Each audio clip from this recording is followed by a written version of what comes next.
Hope you are. Yes, well. Hope you.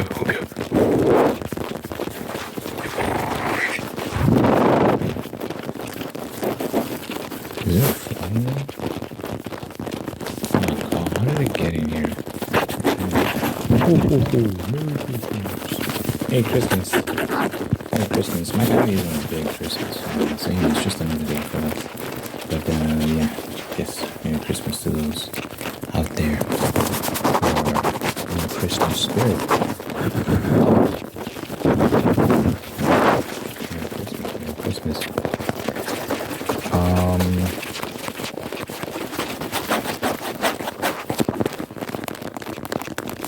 I was having a thought. It's loading. It's buffering. It's yeah. I was thinking about how sometimes some people's whole personality is going out. The whole personality is I go outside and I drink with my friends. I was just thinking about how crazy that is. Because oftentimes that's like the only way you can relate to these individuals. You can't really have conversations with them about like anything else. Like nothing substantive, I've noticed. Because their whole thing is, go out. People need hobbies, man. People need real hobbies. Like things you can do, and going out and to the club or wherever you go with your friends to drink isn't an option. Like you need to pick up a book and read. You need to join some club of some sort. Like when I say club, I don't mean do music and drinks. I mean a book club or I don't know, the pottery club or something, sports club or whatever. Just some extracurricular activity that's interesting that you can talk about that makes you an interesting person. Because, like I said, a lot of people's whole personality is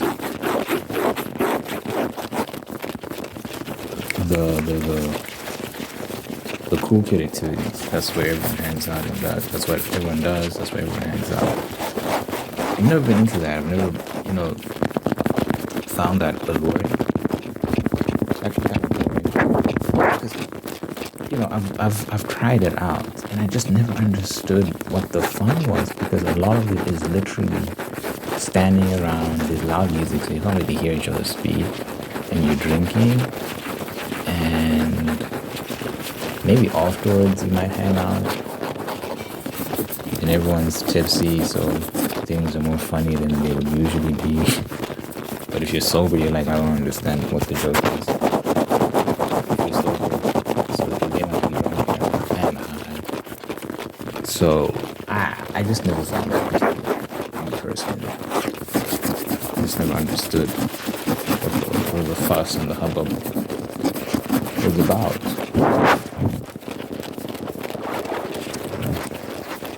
So yeah, man. When it comes to dating, that's also a big thing I've noticed. I know a lot of girls that they've made going out the whole personality. It's kind of strange. And social media could be used differently than it currently is. I think right now a lot of social media is performative, like giving the perception of a lifestyle. So, people will post over their going out activities and whatnot, and their feed will be just them doing these things. Some snazzy spot they went to, and the pictures they had and the outfits they were putting on and whatnot. It was a wild night. Woohoo! And you can copy paste that same formula across many, many accounts. And that's what a lot of people do, like people my age. You don't get a good sense of their personality, what they're into, things like that. If you go on my Instagram, it's mainly like my feed, just my posts. It's mainly just music. Like, I think that's literally all it is. There's a few posts here and there where I might have done some like photography and whatnot, but it's mainly just my music. But even that alone just tells you that, okay, he's an artist, and you get snippets of my music, so okay, fine, that's an interesting thing. And then my highlight reel, it's on the main page, you see the highlights. It's like little stories you can tap on. And then it's like multiple posts of a particular theme, category, or whatever. So I've got 2 highlight reels on there. One is for essays I've written. So from that, someone will say, oh, okay, he's got very strong opinions on things, very controversial opinions on things. And you can read those if you want. And then the other highlight reel is food I've made. Just post my food because I like to cook. So so you already know 3 things. He makes music, he writes essays, he's very controversial, according to some people at least, controversial opinions, and he cooks. I think that's an interesting person already. And then I post a lot of my story as well. On my story, my Instagram story, I just post random thoughts on random things at any given moment.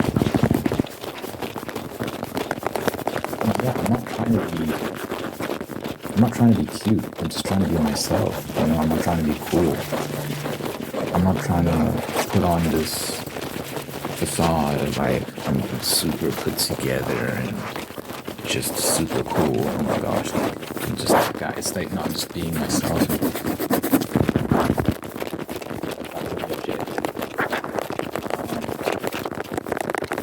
That's like concept of the context of relationships. I think it's a problem when you're trying to get to know her, but there's just not much to her besides what she does when she's going out. I've experienced this. So there was this one girl I was getting to know,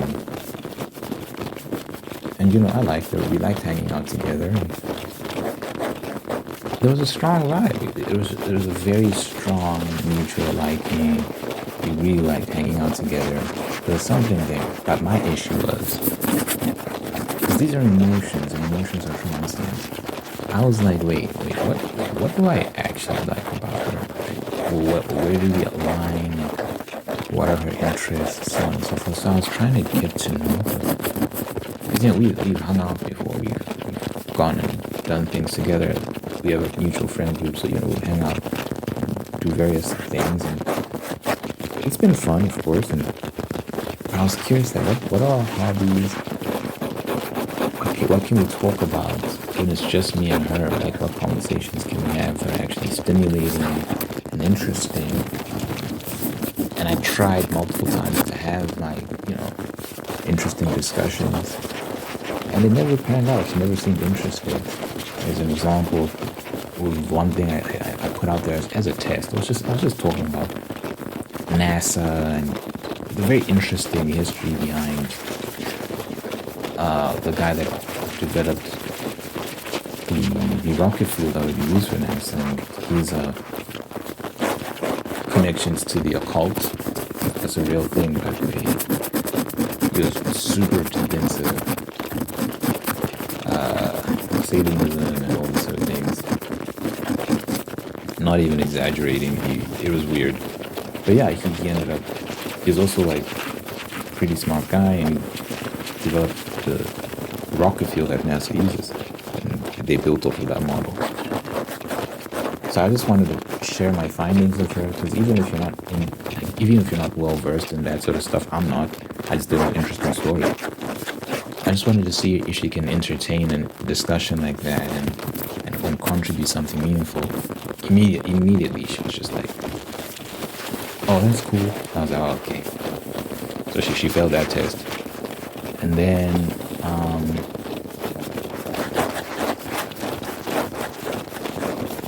it's just more of that, and then eventually I just asked her, like, what are you into? Like, what do you do as a hobby? Like, what when you're not working, what do you do? Because she's an architect. She works in architecture. My mom works in architecture. Well, she used to work in architecture. My mom, she left that and she started her own business where she makes furniture now. So I said, oh cool, my mom does that. Like, how's that going? Whatnot. So she was just complaining about her job. So she's not even passionate about her job. Because maybe she could teach me some stuff. We could have interesting discussions about that. Nope. It's like, what are you into, dude? Like, when you're not working, what do you do? And she's like, I just go on Instagram and TikTok and yada yada yada. I just go on my phone. Maybe watch some stuff online. I'm like, wow. I did find out that she's a marathon runner, which is a cool detail actually. I thought that was actually a pretty cool detail. She runs marathons. That's nice. But besides that, I just couldn't find anything that I thought would connect strongly on, would be interesting for me to learn about or whatever. She seemed very plain. No offense to her, of course. I think some guys like that. I think some guys don't mind that. But for me, when I think about what I want in a relationship, what I want in a companion, I'm not a social person. I've never found much appeal in, quote unquote, hanging out with the bros and having bro trips and all these sort of things. Like I like to keep to myself. I get very, is bored the right word? I get over it very quickly when I find myself in social engagements, like watch groups. I have my limits, and then I want to go back home and do my own thing. So I've always when it comes to relationships, I've always my goal is to find someone that I can connect with, and that's the person I consistently communicate with and hang out with and all these other things. Because I'm not really looking for that in the more social, platonic sense. Like, I have my people that I see semi-regularly. I'm at home most of the time, but I do have people that I see every now and then. And that's how I charge my social battery or whatever, I guess. So I can fulfill my social needs that way. But yeah, I always, one of the things I look for in a romantic relationship is that kinship, is that friendship. Yeah, that's it. It's just that friendship where we can do things together. We can talk extensively about anything, and we really, really enjoy each other's company. So that's very important for me. But I also understand that not everyone necessarily is looking for that in a relationship, in a romantic relationship. Some guys are cool with their wives being, just there, and they love them, and they can have conversations here and there, but they're not necessarily the best of friends in that sense. They're not close in that sense. They don't have the deepest conversations together and all these sort of things. A lot of relationships like that. Is that a good or bad thing? I don't know. That's their business. But for me, it's like the ideal situation is like my social life is within my family, so I'm very close to my children, I'm very close to my wife, and then everything else is just a bonus. Like, I have people I can talk to, of course, and whether it's people at work or people that I know for in any other capacity, I can be close to them. Well, yeah, relatively close. But yeah, what I'm looking for is those super, super, super close relationships, and I really don't need more than that. Anything else is just a bonus. I'm not really looking for anything else. So this girl, I was just doing my poking and prodding, trying to figure out, and I realized that there's nothing there. And for that reason, I couldn't commit. But I could tell that she wanted me to ask her out to take her out and for us to start something. Like at some point, it was no longer subtle. She just straight up asked me. Well, she didn't ask me. She put it out there. She said, "You should you should take me out." We were having discussions about restaurants that we would go to as a friend group. So not me and her exclusively, but me, her, and a few other people. And then we were talking about this one restaurant. She said, "Yeah, you should take me out there. You should take me there on a date sometime." And she might have been joking, I guess, but yeah, she wasn't joking. And I just kind of laughed it off. Ha ha, yeah. I should. Actually, I didn't laugh it off. I investigated further. I think I still have the chats. Did I delete the chats? Let's see. I think I still have the chats, to be honest. Let's see what I said to her. It's kind of embarrassing to look back at these things.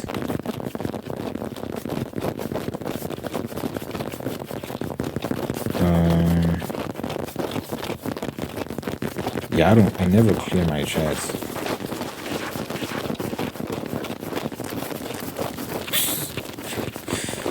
Looking back at some of these conversations. Yeah, I'm just looking back at some of these conversations. Like, oh, they're kind of dry.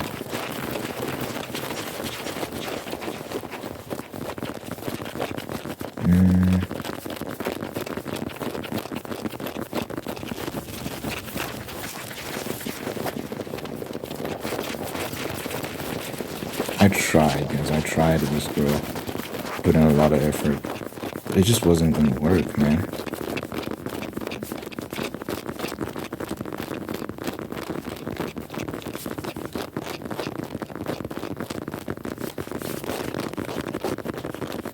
Oh my god, there's a fly.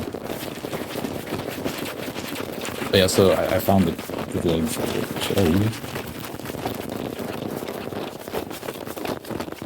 So so the menu was like, just various menus. It had like a date nights. The restaurant has a date night situation going on, and she was like, "Ooh, I like that one," and we can. She basically said, two of us can do the date night. Then at that point, I was like, is she joking? That's what I was asking myself. Is she joking? So I just put it out there, like, just to see what she'd say. Like, I said, a date can be arranged. And then she sent a gif of the baby, the rapper, the baby, laughing. So, kind of cryptic, I guess. I'm not sure. So I guess it's kind of open to interpretation. But yeah, I think she was definitely trying to get me to be more proactive.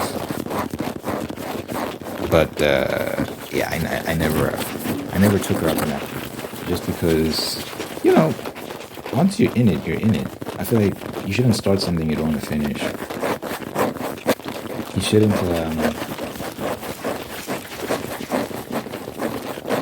lead someone on, because here's the thing people do. People who, because they just want to have fun and feel something, and it's been a long time since I've been in a relationship. It'd be nice just to have a little romance. They get into things knowing that it's not going to work out. That even worse, like maybe you sleep with the person, all these sort of things, because you're kind of using them to feed your own deficits, and like you're lonely or whatever, so you're using them to kind of help with that. But for me, it's like, nah, I have no intentions of going the distance with this girl, therefore I shouldn't even entertain the idea. It's not because she's a bad person or anything like that. I just don't think it'll work. So yeah, after that exchange, I never really brought it up again. and I kind of distanced myself a little bit. Didn't hang out as much. Just because it's hard, man. It's hard seeing this person because you do. I do like her, and there is a connection of sorts. So it's hard seeing her often and not feeling that, and just being friends. I think it would have complicated things. And I don't know. It's hard to describe with words, but you just when I'm with her, you feel it's strong. It's like like it'll build. The feelings would build with each interaction. It would just get stronger and stronger, and I was like, I don't know if we should be doing this. So I distanced myself for that reason. I didn't see how we could just be friends without something coming from that. So I gave her some space. We still see each other every now and then because we're mutual friends. But I think she understands. I think the message became clear at some point that he's not trying to do it. And it's perfect because there wasn't any open rejection of any sort. It was just a natural easing out of any romantic sentiments. But it becomes a problem when you lead someone along and you make them think that there's hope. I think that's when it becomes a serious problem, and that's when people, like, relationships end, like your friendly relationship ends, and people have hurt feelings and all that. But when in our situation, it never escalated to the point of like no return. It never got there. It's just, yes, there were feelings, but there were no confessions made or anything of that sort. It was just kept things simple. See, I'm just looking for that person, man, that I feel like we really, really vibe, really connect. And then I'll be more aggressive, like, yo, you wanna go on dates, you wanna go on another one, you wanna go on another one. And I'm quick. I've caught heat for saying this. But I'll propose, man. I'll propose relatively quickly. It depends on the person and various other circumstances.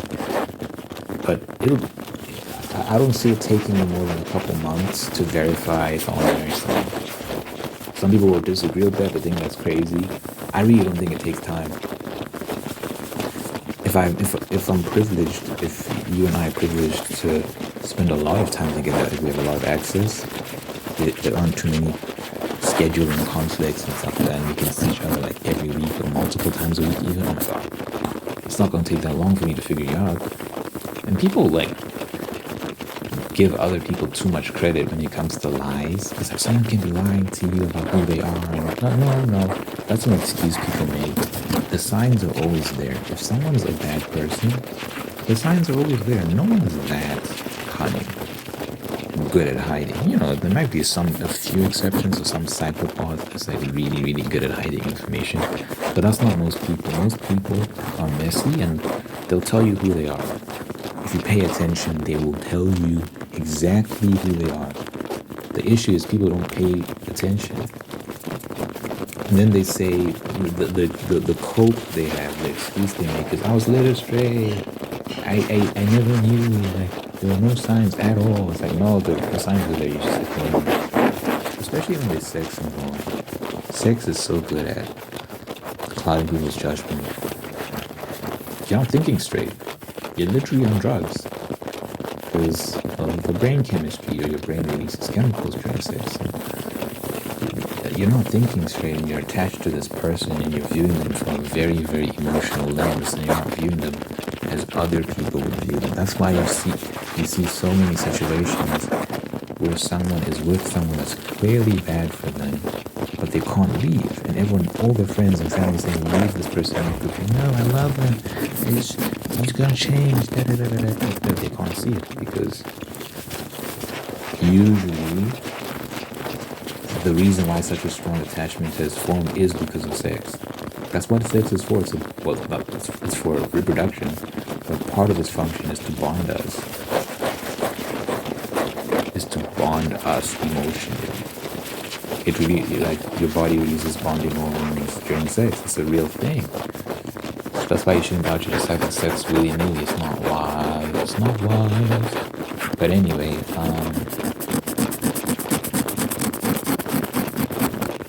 that's the mistake people make. Just getting involved in these things they shouldn't be getting involved in. And leads to all sorts of problems down the road. Was there a broader point I was making? My mind blanked.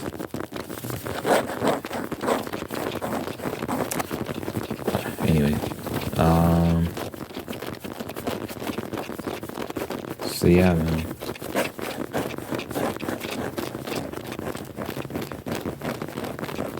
I think people should just be more prudent. Take time. Be by yourself. I'm waiting, man. I'm waiting for the right person, and I can't wait to meet the right person. And I'll commit. I'll commit when the time is right.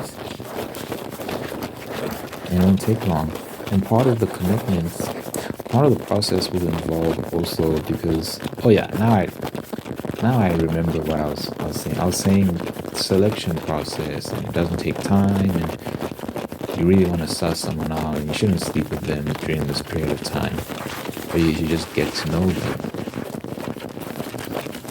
And for me, another part of the vetting process is introducing her to my mother. My mom would have to get to know her and approve. If my mom doesn't approve, we have a problem. Because I want her approval. But you know, my mom is not a dragon. She's a very kind, sweet lady. And she just wants to know that you're not going to be a problem in the household. You're not going to be argumentative and chaotic and just bringing stress.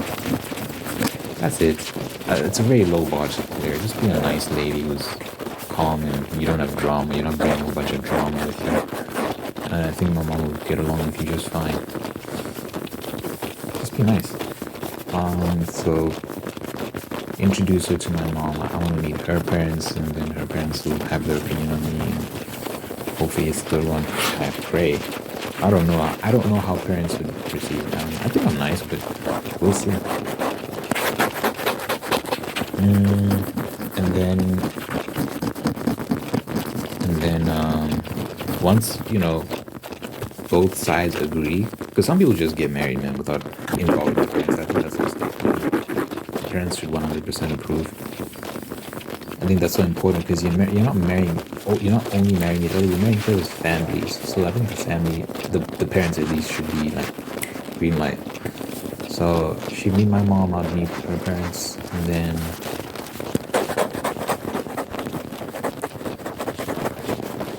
yeah. But meeting her friends is important as well. You are the company you keep.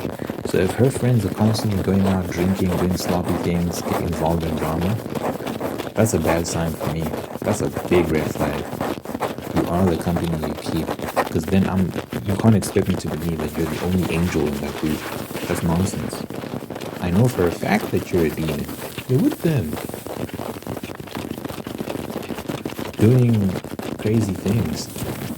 So if her friend group is ratchet, she's probably ratchet as well. That's just how it tends to go. You are the company you keep. You know, my friend group consists of, my social circle consists of my immediate family, so my mom and my brother, and then my Bible study group. Those are people I see regularly. And then, you know, some people I might see once in a blue moon that I know from the artist space, but these are more of acquaintances. I wouldn't even say they're friends. And it's important to make that distinction because if you see them doing any wild shit, just know Jesse is not close to that person. I just know them because of this circumstance, whatnot, and what they do in their own time is their business. But in terms of like close friends, it's just people in my Bible study group. And they're really chill people. No drama. So yeah, I think if you did digging into my personal life and who I associate myself with, you'd be like, yeah, there's nothing to worry about here. I don't really drink. I don't do any drugs or anything like that. It's pretty chill. I don't go out a lot. I prefer to be at home. if I do go out, I like to eat. I like going out to eat. I go on drives. I go on long drives to get food sometimes because I like driving. I like going on an adventure for my food. I've done that a couple times. And it's nice. You feel like you earned it, and you get to see new places as well. So that's my idea of going out. I like late dinners as well, like at night at some pretty restaurant. That's always fun for me. But that's my idea of going. It's not clubs or bars or stuff like that. Some people like those environments. I don't. They're very loud. Smoke in the air, booze in the air. I smell the booze. I'm not a fan of it. So yeah, that's what I look for when talking about relationships and her having a personality, having hobbies, me and her being able to converse regularly about anything really. It's so important to me, man. One thing I like doing, well, yeah, I like going to the cinema when there's something interesting to watch at least. I used to love going to the cinema. Not that many good movies out these days, but when there's something interesting, I go. So that would be something I'd love to do with the girl I'm with. And what else? Going on walks is a big thing for me. I like walking a lot, so that would be a nice thing to do with her as well. So she's lazy and she's like, I don't want to walk. I went on a date once with this girl, and I planned it out, man. I was like, we're gonna go on a walk, and wait. Well, it was cute. It was like very cute, innocent outing. You go on a walk and then you stop by this supermarket, get some ice cream, and then I take her home. She did not like it at all. She was like complaining, I'm tired, I'm this, I'm that. I was like, okay. I just called an Uber for her and sent her home. Like, there's no point. So we didn't get to watch the movie at the end. We didn't get to finish the date because she's just complaining. I was like, she clearly doesn't want to be here. I was like, yeah. So I just want someone who's we're just in sync. We just understand. She's not high maintenance in terms of like what entertains her. She's very chilled and doesn't always need to be outside. People that can't sit down. They have to be where the action is, where the party is. They have so much FOMO. They have to know what's going on here and here and here. Like they're always out. They're always out. They can't breathe if they're indoors. They have to be outside, sleeping in the streets. For me, it's like I need someone who can go on walks, casual walks, and enjoy that. That's enjoyable for her, and just spending time with me, and she enjoys that, and just the simple things, That's entertaining. We can play video games together. That's something that's always a request I've had. It's fun to obsess. Can I play video games with her? It's always fun to see. I've done it a couple times with girls. It's always fun to see how they handle that. And yeah, man. Even if you're not too into video games, you can learn. You can get into it. So yeah, that's me. So I'm patient. I'm not rushing. I'm not trying to get into anything. There's some people who just get into things for the vibes, for the experience, for the moment, even though they know it's gonna end. But they're just trying to feel something in the moment. You're just using someone at that point. That's what that is. You're using them to feel something. Not good. So I'm not doing any of that. I'll wait as many years as I need to. And when I find the right person, I'll commit. I'll be very, very happy to. Yeah, y'all let me know what you think in the comments. I like to pray at the end of my videos. Dear Father God, I thank you for this individual watching this right now. Thank you for promoting me. You can guide them from all things. Peace, prosperity, and purpose. Thank you for blessing this person with wonderful people in their life. Love them, take care of them, and bring the absolute best out of them. And thank you for maintaining the ones that are there to do the same thing. Thank you for blessing this person with love and marriage, and sustaining the love of marriage, and making you very, very, very happy. Thank you for blessing this person with the spirit of gratitude so they can give thanks for all the wonderful things in their life. By giving thanks, they can find peace, contentment, and attract even more blessings. Let your presence be felt in this person's lives. That your God, that you're real. That you love them, yours be there for them. Good health and love and happiness over this person. Ever let your pray. In Jesus' name, I pray. Amen. Amen. Amen.